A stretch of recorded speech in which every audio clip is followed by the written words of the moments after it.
So, Durham University were holding a Christmas pageant, I believe was what they called it, which is essentially just like a Christmas party or whatever. The students would attend, whatever, which they all pre-bought all their tickets, not knowing huge amounts of information on what was going down.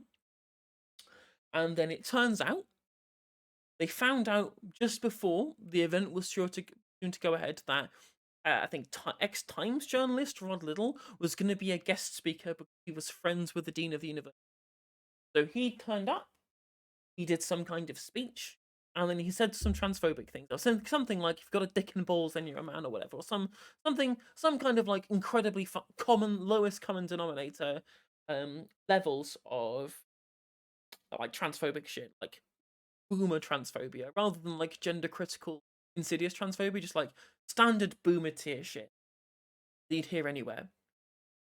And wouldn't you know it, all of the right wing grifters, all the fucking sycophantic commentary at people, all of these fuckers came out the woodwork going, "Oh, look at the woke left cancelling Rod Liddle for turning up at the university uninvited and them not knowing about it. Oh, so much for free speech. Oh, these are people, these intolerant lefties deplatforming someone like Rod Liddle." I'm sure we were all expecting this to happen.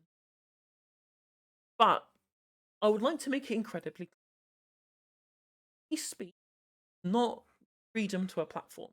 Let's put that there to start with, right? You can say whatever you want, that doesn't mean people.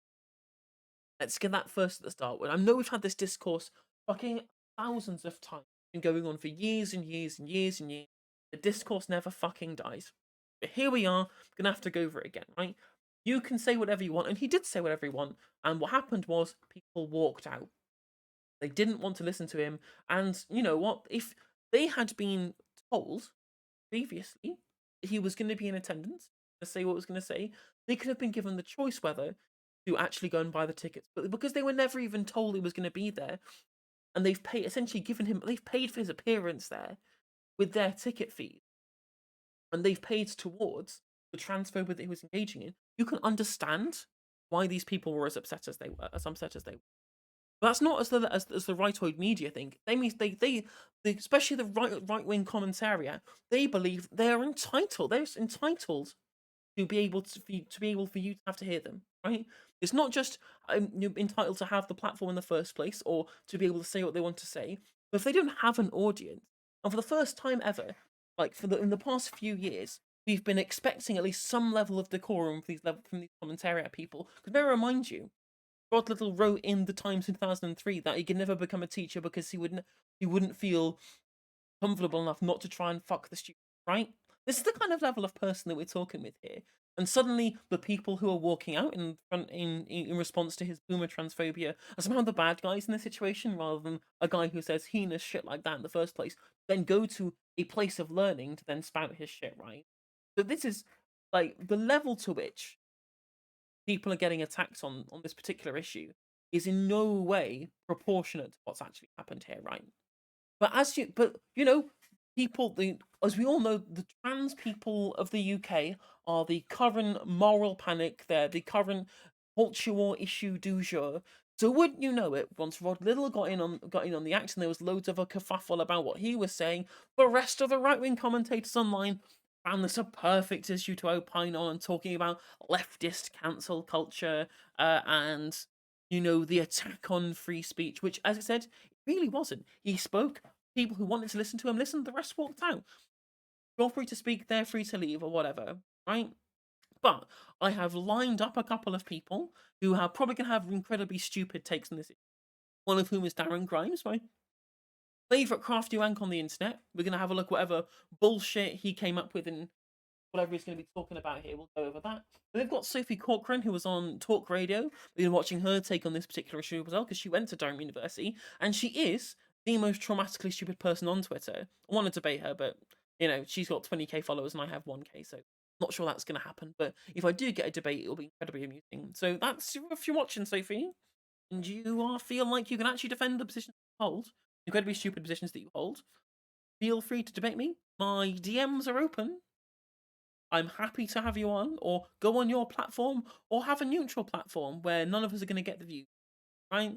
I just want to be able to you in the marketplace of ideas that you seem to love so much. Apart from when you shoot the replies on your Twitter thread. But anyway, I digress. Let's go and watch what Darren Grimes to start with. Let's see what he had to say on this particular issue. Where has the sound?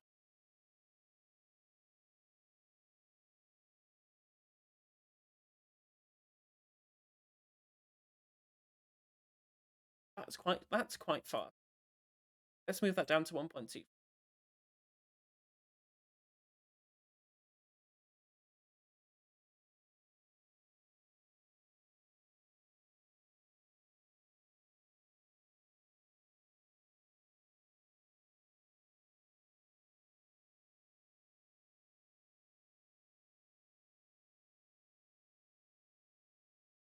There is plenty of proof in the efficacy of masks. There have been plenty of studies, say for example on the KN95 respirator, showing that it not only stops transmission, which is the main point of masks, because it is about stopping particles of water, which the way the virus is carried, right? It stops the particle of water in front of your face. Like it's such a like incredibly baby brains to not understand why masks work. It comes out your mouth, so put the thing in front of your mouth, it'll stop it. Like really not fucking difficult, but whatever. There's been plenty of studies. I'm sure everybody's watching my channel already understands that.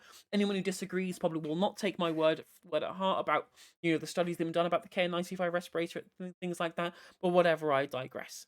At least Rod Liddle is correct on one issue, which is that masks are better than not, and wait staff wearing them, I probably would rather that you were actually wearing them as well, because they don't have a choice about whether they're in that restaurant because they have to work to earn a living.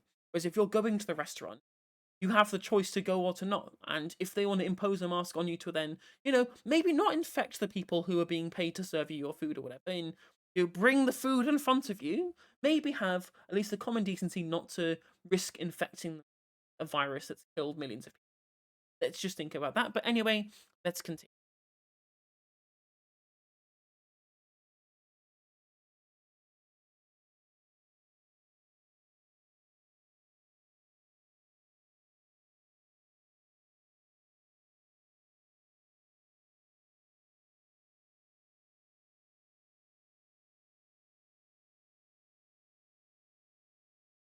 I've just realised that I wasn't playing that particular clip with any sound.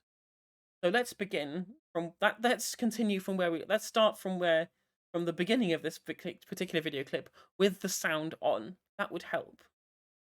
You might be surprised to learn that I disagree with the Spectator columnist Rod Liddle on some things. A more recent example would be on mask wearing, and how it isn't much of an imposition on all of us, according to Rod. Well, tell that to the children in classrooms, I would reply, or waiting staff wearing the things with little proven efficacy all day long. In my view, that's completely intolerable, but guess what? I think he's more than welcome to make the case for mask wearing, and more than welcome to criticise people with my view, as who find them intolerable, as being selfish and all the rest of it, whatever he might criticise us as being. And guess what? Crucially, I hold this one-time popular opinion. My feelings around mask wearing aren't enough to mean Rod Liddle should be removed of a platform that one of our most august education institutions, supposedly anyway, should provide for a speaker as controversial as Rod Liddle. Why shouldn't he be able to be provided a platform to speak to a group of students? Because that's what's happened, folks. Rod Liddle at the University of Durham cracked a joke that he was disappointed to not see any sex workers, which was a nod to a recent story surrounding the university on safety training provided by them to undergraduates working in the industry. At least not doing the misinformation everyone else was talking about that story, where people were saying that Durham were training people to sex work. As he has correctly stated here, that was not the case. They were just being given safety advice should they end up in the industry, because a lot of people ended up doing so, ended up being able to use OnlyFans as a way of paying through university, getting into other elements of the sex work industry or whatever. So at least he's only doing mask misinformation rather than, misinformation about Durham University's position on sex. Did you not? Sex work classes, essentially. And students at the event stormed out, apparently. Spoke too soon. As soon as I said that bit, he was like, well, this is essentially sex work classes. Well, no, it's fucking not. That's not the same thing as teaching people how to be safe when they do, right? That's the different. That's this. I like the people who say that if you teach people about how to have sex safely, that's going to make them have sex. That's the opposite. That's not true. Like these two things are completely separate. And the fact that he's then created a correct assertion about what's happening in Durham University with regards to their safety courses for sex workers, and then to just immediately come out with a complete nonsense, then follow that up, just shows that the level of intellectualism that he expects. Some claim to be quote unquote absolutely livid, literally shaken, at Liddle's comments on issues around gender. The local Labour Society naturally came out and said, our university doesn't owe hate a platform. I mean, get a grip. The college's principal, right, said at South College, we value, which is where it was, we value freedom of speech, and labelled those walking out as pathetic. Now, folks, he's since apologised. I will be doing no such thing. I've just called them pathetic myself. I will be doing no such thing. Because I think it's with regret that he's apologised. The student union has called on him to resign. That's when I insult people to their faces, I never apologize. I'm a fucking sociopath who doesn't give a shit about the way other people feel. Like whatever, blah blah blah blah blah. Facts don't care about your feelings, etc. I just walk around, coast around through life, offending people willy nilly because I'm just speaking my opinion. Like fuck off, right? The rest of us, as I mentioned before in the stream, have this little filter system where we say, well, I might not say that. I might upset people. I said these people must be a fucking nightmare to spend any amount of time with in the real world because that filter system doesn't exist for them. Whatever they just say, whatever comes to mind. If no matter who it upsets, I'm just gonna fucking say it, right? When at least you literally would just go up to somebody. It's like when somebody asks you, you know, do you think I look ugly? Whatever. Even if you thought they did, you wouldn't fucking say it to their face. That's rude. Like, come on. Like the idea that we should have some kind of common courtesy to our fellow people is just lost on cunts like this fucker. Because they have this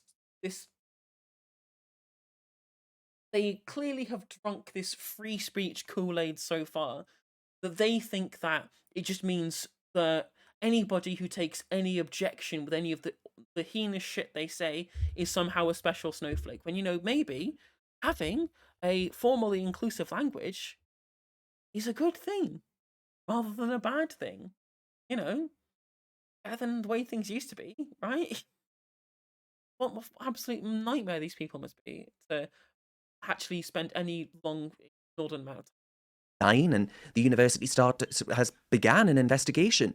More than 1,000 students have signed a letter to Durham's vice-chancellor claiming that Liddle made transphobic, sexist, racist and classist remarks. I wonder how many of them actually heard his speech. Now, I've had emails protesting my tweet defending Rod Liddle at Durham Uni. The right to address students who wish to hear him and agree with him or challenge him, also known as free speech, folks, is a really important and fundamental right in my view. Now, to me... He had free speech.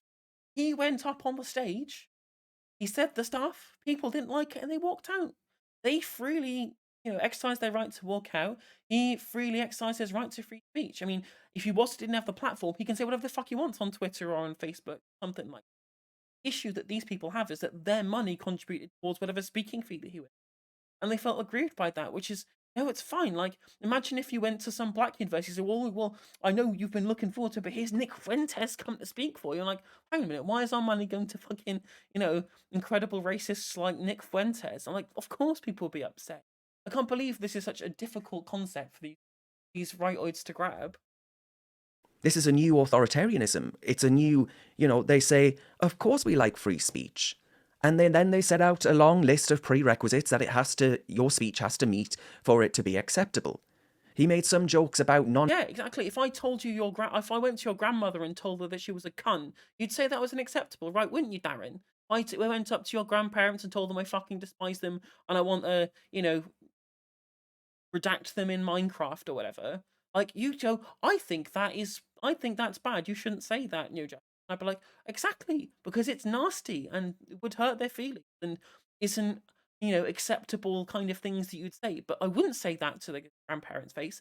I'm not a fucking cunt, right? That's what a bellend does. And they just can't grasp the idea that maybe, things would be better if people were nice to each other for a change. non-binary people, apparently, and apparently there was someone non-binary in the audience, and the student said this is hate speech. I'm sorry. Your trendy new genders and all the rest of it that change every 2 minutes. You've got this long list, a new lexicon of genders and all. These students are petulant prats, right? They have a right to walk out. I don't doubt that for a second. I'm not suggesting they have to remain there chained to a... That's what you're literally saying that by essentially condemning them and castigating them for exercising their free right to do so. What else do you think this is, right? What else do you think this is? And then, some kind of protest at the things that are being said. Exercise free speech, they exercise their free right. Whatever, case closed, Columbo. speech that they don't want to hear. But they don't have the right to call for the college principal to lose his job, or for Mr. Little to lose his right to a platform. They do not have the right to dictate who He can... doesn't have the right to a platform. No one has the right to a platform. Yeah, the principal probably shouldn't get fired in this case. Again, I've not seen what the letter states. Maybe he should just fucking apologize, like a decent human being or whatever. Like I would if, for example, I went over and insulted his grandparents. Not that I would do that because it's not a bell end, right? Like, he doesn't have a right to. No one has a right to any platform. You have a right to say what you want and not be, not be put into prison because, right? Like, I disagree with something like, for example, what happened to Count Dankula when he was convicted of, a crime for the pug Nazis, whatever. Crappy joke made by an edgelord, but I don't believe that requires any kind of state involvement or anything like that. But you don't have a right to any platform, and if people don't want to give you one, they shouldn't have to give you one, especially not financial contributors to the institution that's given this person the platform in the first place. You just don't have a right to a platform. And cannot address their university. If these Marxist millennials can't handle a few words and jokes, then I say God help them in the real world, folks. Right, Darren, friend, mate, like, you're watching me right now, Darren, which I'm assuming you're not because you've probably got better things to deal with some kind of 5-viewer React Andy stream, right? I'm sure you don't have anything that you better to do. I'm sure you have plenty. Sorry, I'm sure you have plenty better to do than to look at my content and what you're saying here, right? But can you please detail to me what in any way is Marxist about what's being said here? Is there anything? What aspect of dialectical materialism do you think these people are employing in their criticism of Rod Liddle and the university principal? Or is it actually true that nothing about this is inherently Marxist in any reason? I'm sure there was at least a non-zero amount of Marxists in the audience or whatever. There's nothing specifically Marxist about them. And also they're Zoomers, not millennials, let's be real. They're under 21 too if they're university. Right? Or is it very clear that this has just become a rightoid media buzzword to use to generate clicks because these are the bad people, the M word, like Red Scare McCarthyism. Like, what do you think is actually Marxist about these people, Darren? If you're watching, I would appreciate your response, and you could detail to me what exactly is Marxist about what's going on. I would love for you to explain your in-depth knowledge of Marxist theory with regards to this. My fear is that there's a growing authoritarianism creeping across not just our country but the West. Feelings are more important than facts. Silence and dissent. Yeah, it says Mr. Anti-Mask over here that says they don't work. Voices. Following the science means you'd better shut up. You can't say that is heard far too often. This nation used to be a bastion of free expression, with its universities serving as the intellectual defenders of these laudable principles. And I tell you what I do take away from this sorry saga is that unless you want your child to, at a cost of over, 9,250 quid a year, unless you want them to leave university, these indoctrination camps, somewhere to the left of Chairman Mao, perhaps it's best...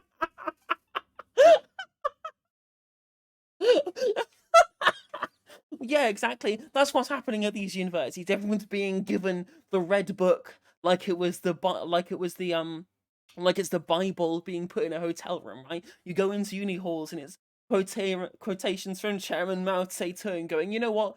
One of the main things you're going to learn at university is how we're going to massacre all of the landlords, right? And how anybody who dissents is going to get put to death at the hands of the authoritarian communist overlords for challenging, the Maoist orthodoxy, right? Is this genuinely what this is? Such a fucking crazy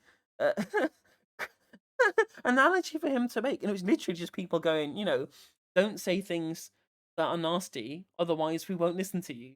Like, it's, like so it's it is so indicative of rightoid media narratives at this point, where everything gets catastrophized to be something so innocuous as just man says nasty shit. People say don't listen to that, bye, and suddenly it turns into, well, now basically all universities are Mao Zedong, or worse, even to the left of Mao Zedong, with regards to the level of authoritarianism that engaged in. Right, the students that coming out of university are going to move on to be apologists for mass slaughter of landlords or whatever. They're going to instigate the culling of the bourgeoisie as soon as they leave university. It's so it's it, surely it must all be an act, right?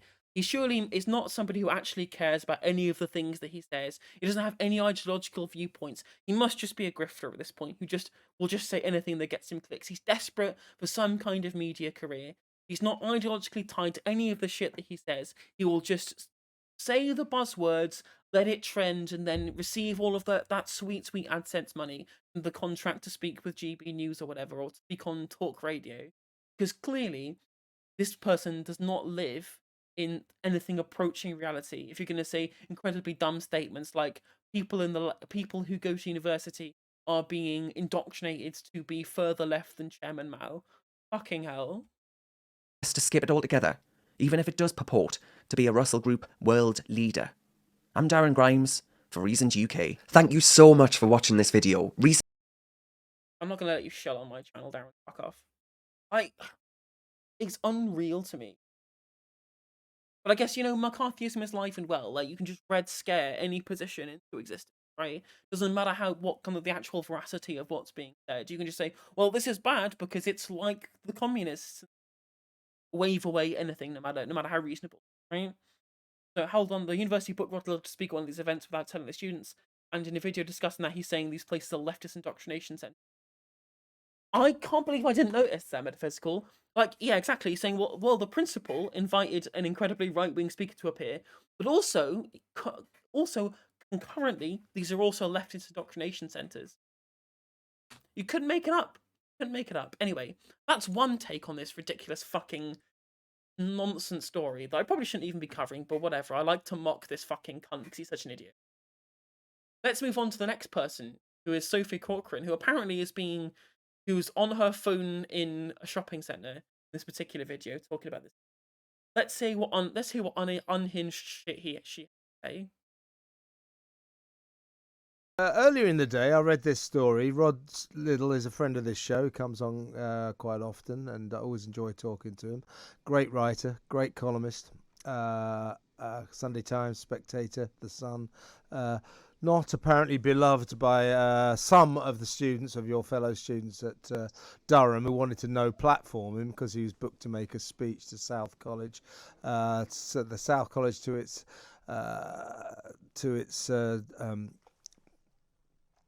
good for South College, because they said no, he's going to speak. But of course he was heckled, and then the students walked out, and then Professor Tim Luckhurst, another guy we've had on this show, he shouted at South College, we value freedom of speech. And as the students left, he also shouted pathetic. And now, of course, he's had to apologise, or he has apologised for that in the time-honoured fashion. What do you reckon of all this? Basically, Rod Liddle made a speech. He's got a right to do that, and I don't like it when students want to deprive people of their right to free speech. Right. I know I've already said it, but this is not the deprivation of the right to free speech. It is just them. It's just people not wanting to listen to what he has to say. Again, I will reiterate it. These fucking commentators have spent so long being in the upper echelon of society and being guaranteed a platform with which people to hear them, and they're so fucking entitled. If anyone so much thinks about not listening to what they have to say because they want to opine, so badly to as many people as they possibly can, right? They've been doing that for so long. Suddenly, the narratives that they want to push get challenged, and they get fucking triggered like the little fucking bitch baby snowflakes that they are. That some people don't want to listen to their, being ingratiated to their, such a highly valued opinion, such as Rod Liddle's, suddenly if people don't want to listen to, they fucking throw their toys out the pram. Oh, this is a free speech issue. Oh, my free speech is being targeted by these people who don't want to listen to every single fucking word I have to say. It's nonsense, right? You do not have the right for people to listen to what the fuck you have to say. People can just not listen to you if they really want to, right? If you were speaking to an empty room, you're speaking to an empty room because no one gives a fucking shit about your dumb fucking opinions, right? Simple as that. It's not a free speech. It never has been a free. The fact that people keep calling it one drives me around the fucking bend. Well, so South are actually my neighbouring college at Durham. So I go to a college called Butler, and South are actually next door. Yeah. Talk radio, just like record their stuff in like a cave. So I knew about this quite a while ago. And I think that Tim should not have apologised for calling them pathetic, because their behaviour was indeed pathetic. I'm actually just sick and tired of students at Durham trying to determine who we shouldn't have on campus. I want these people, I want to be able to go to university and hear these views. That's what I pay for, and they're taking it away from us, and it's really winding me up. I mean, if you want to go and listen to Rod Liddle, then fucking go to wherever he's actually being booked when people understand that he's going to be there, right? If the university had just said, here's an audience with Rod Liddle, then sold tickets to a specific audience with Rod Liddle, no one would have a fucking issue. Because then you can go and you can hang out with the other 3 people who'd want to be there from the student generation at Durham University, and no one would have an issue, and you'd have this platform to 4 or 5 people like who actually give a shit what some fucking old Sunday Times boomer has to say about not culture or nonsense. The issue here is not the fact that he's been at the university. The issue here is that he is being booked for an event where people are essentially paying for his speaking fee with their ticket sale, and not being told that was what was happening beforehand, and then him going up there and then attacking minorities for no fucking reason. That's the issue here. Like, if he'd have just spoke in a situation where the only people who were then listening to what he had to say were people like you, Sophie, who actually want to listen, no one would care in the slightest, right? No one would give a shit. And Durham's something called Durham's Working Class Students Association called for the event, the whole event where Rod spoke, to be investigated by the university.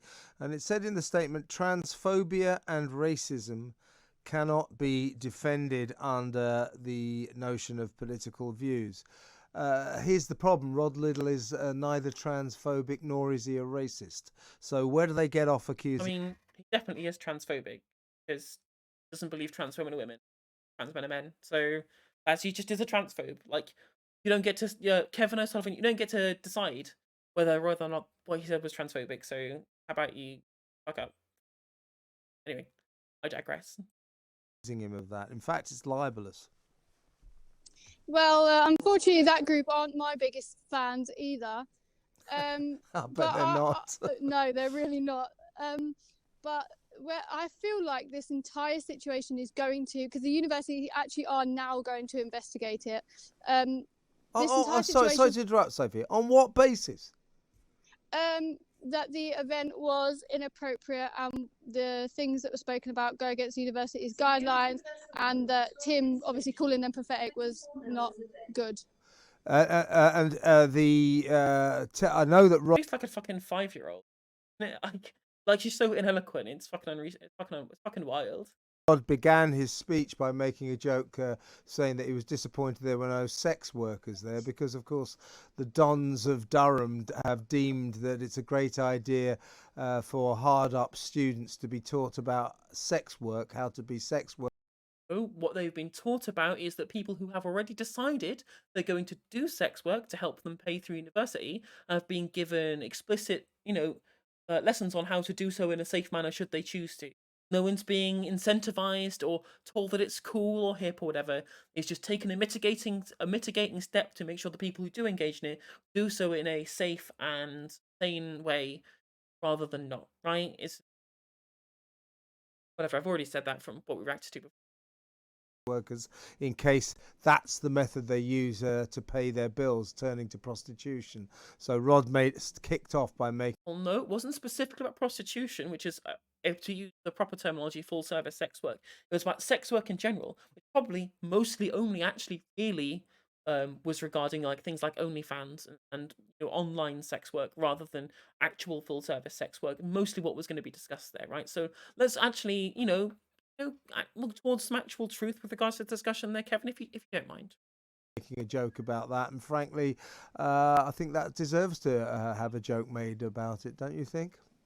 Yeah, and this entire situation is now becoming very mirroring of the Kathleen Stock thing. So there are protests planned on Wednesday to protest about Tim Luckhurst. They want him to resign. Students have said that in the best case scenario, he will not be in the post come Christmas. I actually sent the photo of the protest to Tim in advance so he can see it because we have spoke. There's things in the windows basically saying, we don't want transphobes here at Durham. Again, very similar to what happened again with Kathleen Stock. Based. Fucking based, hella based. So it's becoming very mirroring of this, and I think that the Kathleen Stock sort of, proved to students that irrespective of what a university's values are or the university's position on this, students have the power to bully, harass and hound staff that they do not agree with out of a job. They're the clients, these institutions. They pay for these people's bills. They pay these people's bills, right? If people were not paying fees for students, I mean, maybe if these were state-funded institutions, then maybe you'd have a leg to stand on. But unfortunately, these are the people who are paying for the tuition that they're getting.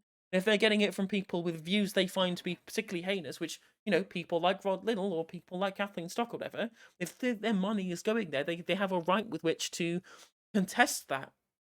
The university does not have to acquiesce, but the right of these people to be able to protest and to be able to speak their mind about who they think should or shouldn't be putting their own, be able to be educating them in these scenarios is absolutely 100% reasonable.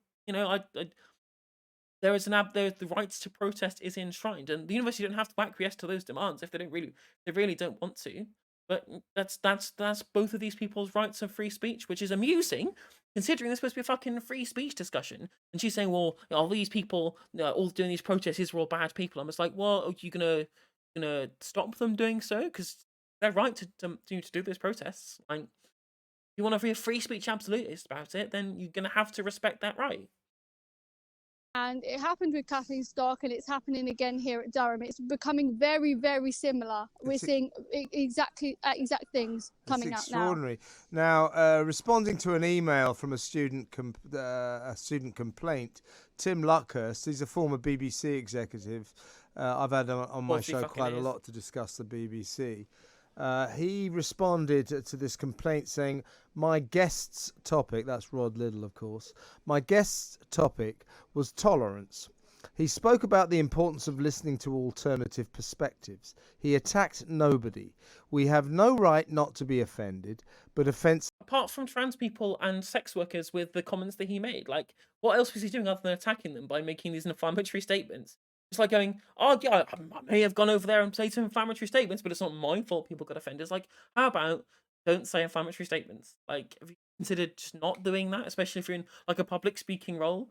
Like, it's not like you're trying to... It's not like so much... I mean, at least with the Kathleen Stock discussion, she was actually teaching some kind of actual course at university, right? If she was imparting something, it was in her position as an educator. Unlike Rod Liddle, some random fucking boomer columnist who is no expert on either of these issues, been given a speaking role at some non-educational event, then opining about some issue of tolerance or whatever, or some perspective that he's got. Why is that supposed to be treated with any kind of due respect? Why are we supposed to have some level of deference towards his viewpoints when in no way was this particular event supposed to be about what he's saying that it was? It was just a fucking pageant for Christmas. It's just a party for people to, be able to get their rocks off before the Christmas break. Why on earth is he trying to use this as some kind of platform to, speak on these issues? Why does he feel like that's necessary in this particular instance? Doesn't harm us, and freedom of speech means nothing unless it encompasses the right to say things with which others disagree profoundly. He's got a good point, hasn't he? He has, and he's one of the very few lecturers that push this. And in actual fact, another thing that's very similar to the Kathleen Stock situation is lecturers at my university, including one of my subjects, are now turning against him. And the vice president of the South College has also come out and condemned everything that's happening. So a lot of the staff are also now starting to turn on Tim as well. So it's, like I said, very similar to what's going on with Kathleen Stock. I mean, he's a nice guy, Tim. I mean, is he under serious pressure? This is one of these campaigns to cancel someone, right? He's under serious pressure to lose his job. Yep. I think he's a great guy. He's been a great principal of South College. I really also am a big fan of his wife, Dot. And I think this is, again, another attempt of students to sort of use their power to hound a staff member out of the position. It's incredibly frustrating. I think, yeah, I feel quite strongly towards him. They're trying to blame him for comments that his wife made, which I think is very sort of Maoist. backwards, because, They're both trying to say that students are Maoists.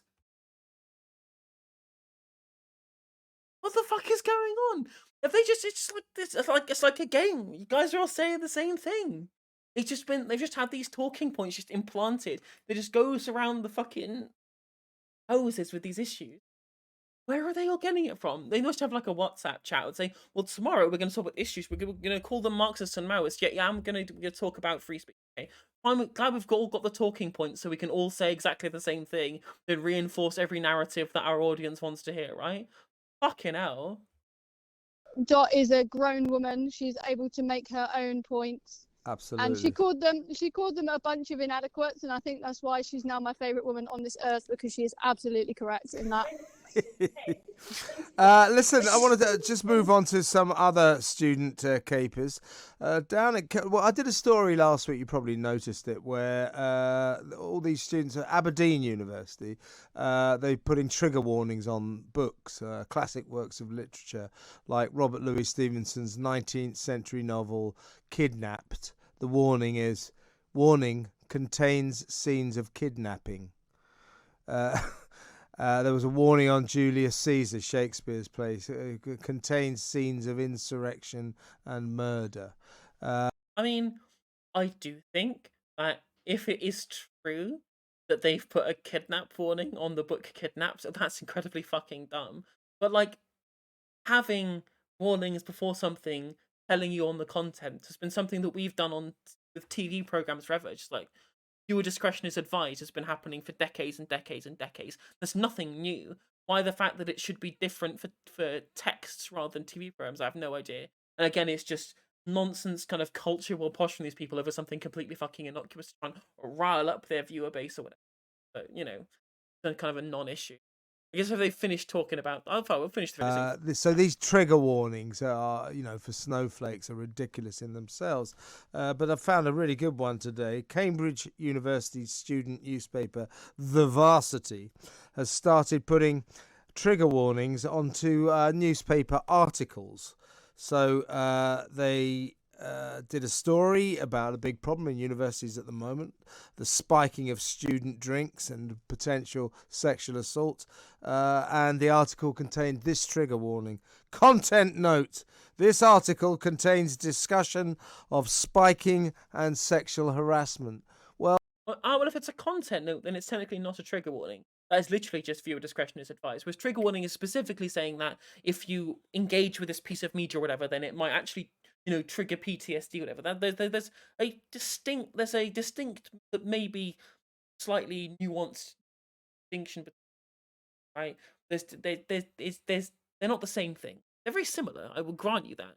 But content notes and trigger warnings are technically not the same thing. Well, it would, wouldn't it? It's a story about spiking and sexual harassment. What are these trigger warnings about? They're sort of asinine, aren't they? I think they're just posturing. I think if you are at that stage where you are so fragile that a storybook will deeply affect you, I don't really quite know how on earth that you're cut out for university, let alone adult life, to be quite honest with you.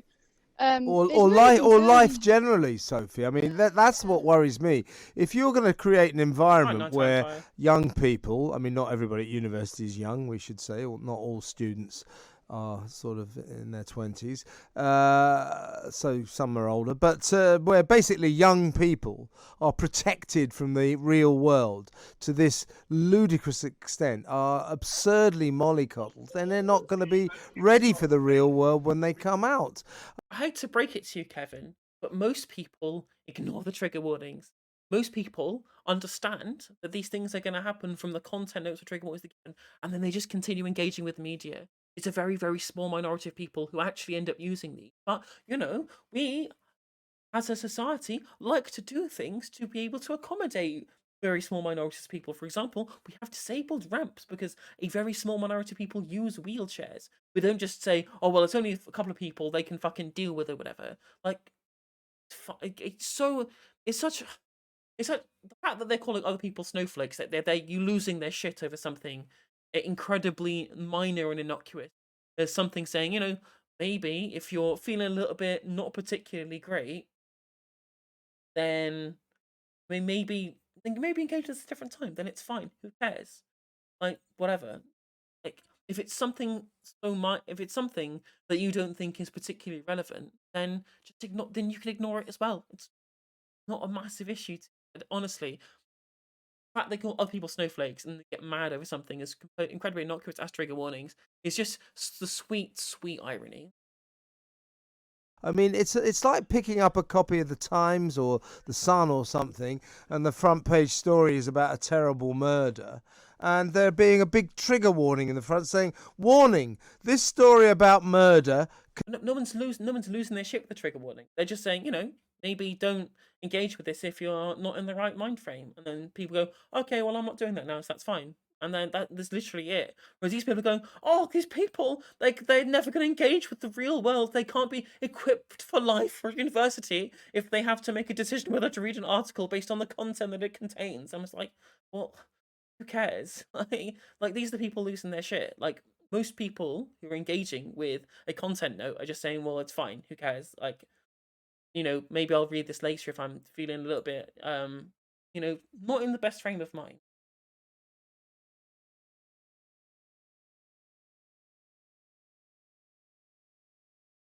If I overreact to you having blonde hair and you go, well, why are you overreacting? And then I go, it's perfectly minor, innocuous. I have this crazy overreact. No, but no one's having a crazy overreaction to the fact that something has a trigger warning, other than the people getting mad about the trigger warning, right?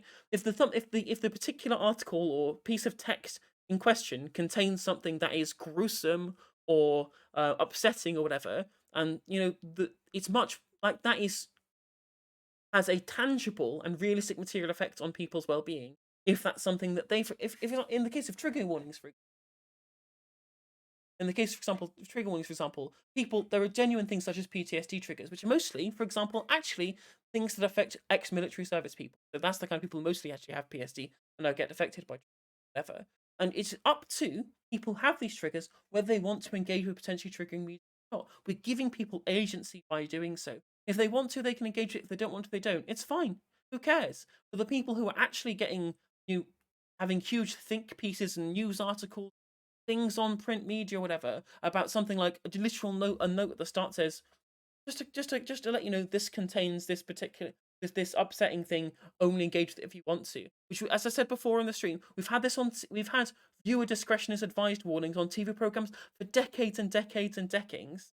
Like, exactly, absolutely right, Reaver. Like, we've had like viewer discretion is advised for this particular piece of media on film since time immemorial. Why this suddenly is a massive issue for people on the right? I mean, we know it's an issue because they want to generate clicks, not because they actually care or whatever. Reason why is this such an issue now when it's applying to print media? It makes no fucking sense.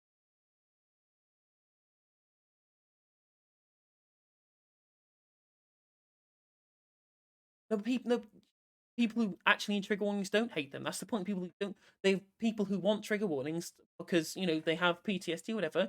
They are appreciative of them. Like, again, I've read loads of different pieces of media or whatever that pieces of research have said that whether or not these are helpful or not. I don't know. Right? I couldn't tell you about whether these things in a scientific setting contribute or positively or negatively to what they go through. I don't know. I've not read up on the literature. I'm going to hold my hands up and say that. But we should give people the opportunity and the choice to engage with these pieces of media, whether or not they want to. Right? They should have that choice. And by having the warnings, the content notes in place, you give them that choice and you give them the freedom with which to choose. It's your own. The fact that people say, well, no one should have these choices, and if you do, you're a snowflake. These are the people who are getting riled up over it, as you are right now.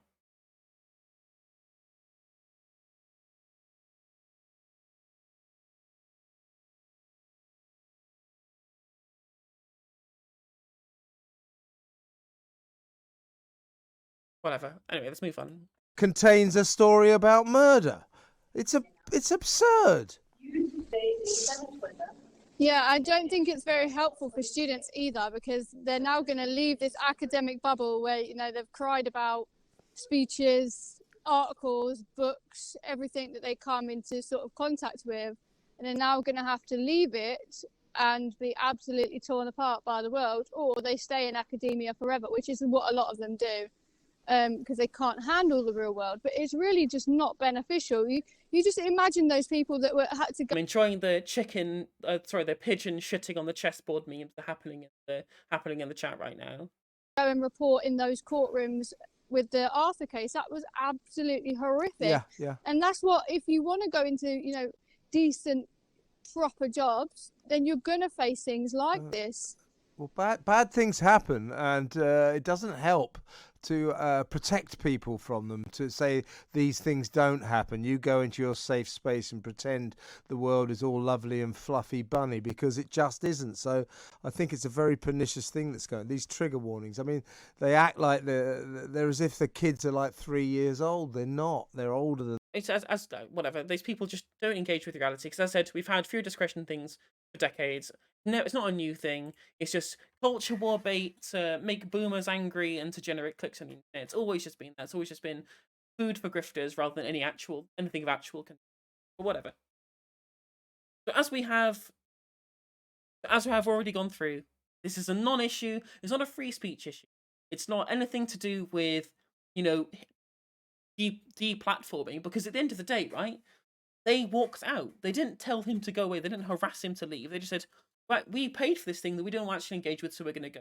They exercise their free right to leave. He exercised his right to say whatever stupid shit he wanted to do, and then they left. Like, at the end of the day, everyone exercised their freedom rights, and the only people who have a genuine grievance are the people who paid for tickets, paid for a speaker's fee for someone who they think they virulently disagree with, and they do not want to give their money to. Honestly, I think absolutely fair enough. So it's a complete non-issue.